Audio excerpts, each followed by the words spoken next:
বাঘ পাশ কাটিয়ে পালিয়ে গেল। সর্বনাশ, বাঘটা তো পালিয়ে সোজা গ্রামের দিকে ঢুকলো। এবার এবার আমি আগে যাই কি করে? যদি ওই বাঘটা আমার উপর হামলা করে, এ কি, এ তো আরো একটা বাঘ। বাঘগুলোকে কি কেউ তাড়া করছে নাকি? এ কি, কি যেন একটা ডেকে উঠলো না? এটা তো বাঘের আওয়াজ মনে হচ্ছে না। এবার আমি কি করব? পেছনে গেলে যদি বাঘে খায়, আবার আগেও যেতে পারবো না। আগে কোন অচেনা জন্তু ডাকছে কে জানে। এক কাজ করি, গাছে উঠে পড়ি, দেখি আগে জন্তুটা কি।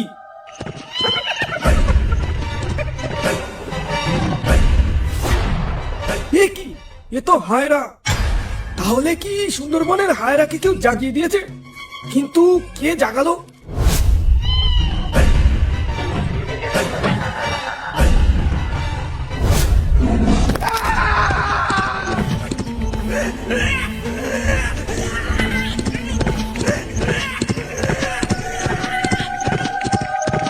কমল বাবু, কিছু শুনতে পাচ্ছ?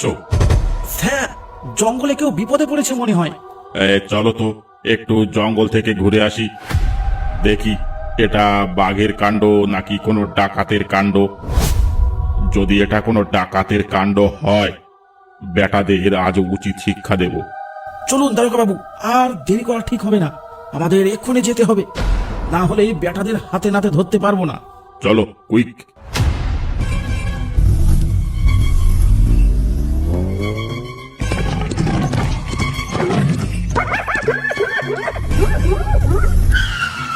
দারোগা বাবু দাঁড়ান, ওই শোনো, এটা কোনো বাঘ নয়, ডাকাত তো মোটেই নয়। এই ভয়ঙ্কর শব্দ এই জঙ্গলে তো এর আগে কোনোদিন শুনিনি। এ কি হতে পারে? একটু পিছু নিয়ে দেখবে নাকি? চলো একটু ভেতরে ঢুকে দেখি কি সে এমন ভাবে ডাকছে। চলো।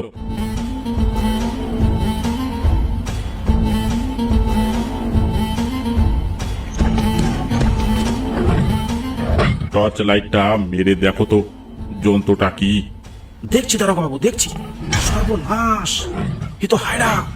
দারোগা বাবু, এটা ঘোড়া নয়, এটা সেই হায়রা। হায়রা? হায়রা কি করে আসতে পারে এখানে? ওকে তো ফাঁদে ফেলে পাথর চাপা দেওয়া হয়েছিল বহুকাল আগে। দারোগা বাবু পালাও, পালাও দারোগা বাবু পালাও।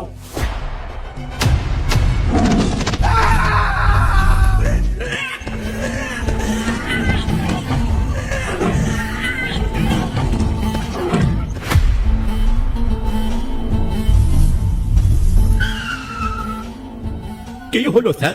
কমল বাবু কই? আপনার সাথে তো গেছিল কিছুক্ষণ আগে, কোথায় উনি? কমল বাবু আর বেঁচে নেই। কমল বাবুকে সেই হায়রায় মেরে ফেলেছে। হায়রা? কি বলছেন এসব? হায়রা কি করে জীবিত হতে পারে এতদিন পর? জঙ্গলে এখন খুব বিপদ। আজ একজন মরেছে, কাল আরো কজন লোক মরবে তার ঠিক নেই। তাহলে এখন উপায়? কাল সকালে গ্রামে খবরটা ছড়িয়ে দিতে হবে, যাতে কিছুদিন কেউ জঙ্গলে না যায়। মাঝি মৌলেরা। ঠিক আছে দারোগা বাবু, চলুন।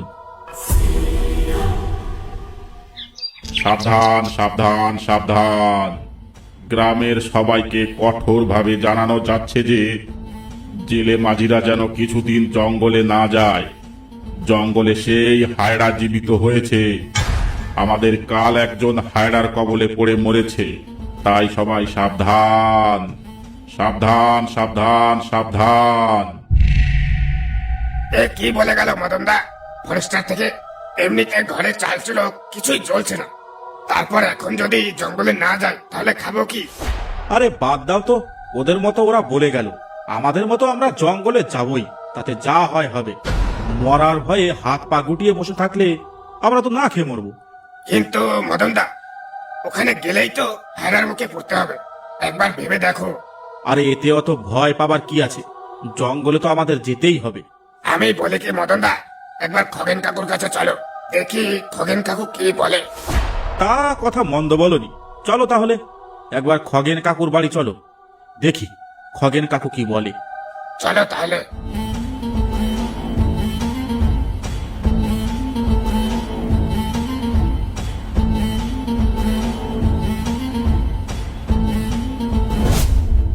খগেন কাকু, ও খগেন কাকু, কোথায় তুমি?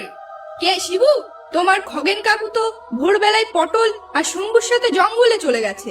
কিন্তু কাকি, একটু আগে ফরেস্টার থেকে কি বলে গেল শুনেছো? শুনলাম তো, কিন্তু ওনাকে এখন জঙ্গলে খবর দিতে কে যাবে? তোমরা কি কেউ আজ জঙ্গলে যাবে? কি করব সেটাই জানতে এসেছিলাম খগেন কাকুর কাছে, কিন্তু কাকু তো বাড়িতেই নেই। ঠিক আছে কাকি, তাহলে আমরা আসি। এসেছে যখন কিছু মুখে না দিয়েই চলে যাবে? এক গিলাস হাড়িয়া এনে দেবো? এখন হারিয়ে খেলে নেশা হয়ে কোথায় পড়ে থাকবো তারা ঠিক নেই। এমনিতে যা সব ঘটছে কখন কার কি হয় বলা যায় না। আচ্ছা কাকি, খগেন কাকু কখন আসবে বলতে পারো? সন্ধ্যার আগে তো চলে আসার কথা, এখন ওনারা কি করে কে জানে। এখন তাহলে আমরা যাই। ঠিক আছে, তাহলে যাও তোমরা।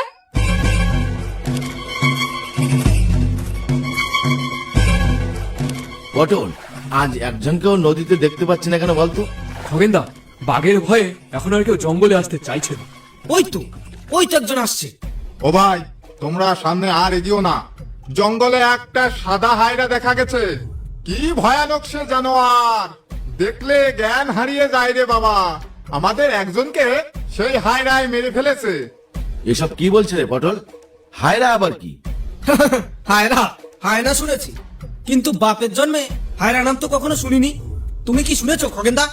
না তো, এমন কোন জানোয়ার হয় বলে তো জানা নেই। ও ভাই, তোমরা তোমাদের গাঁজাখুরি গল্প নিয়ে বাড়ি যাও তো। এই খগেনদা, তুমি নৌকা চালাও তো। ফালতু সব কথা, হায়রা আবার হয় নাকি? হাদারামের দল, যাও গিয়ে মরো।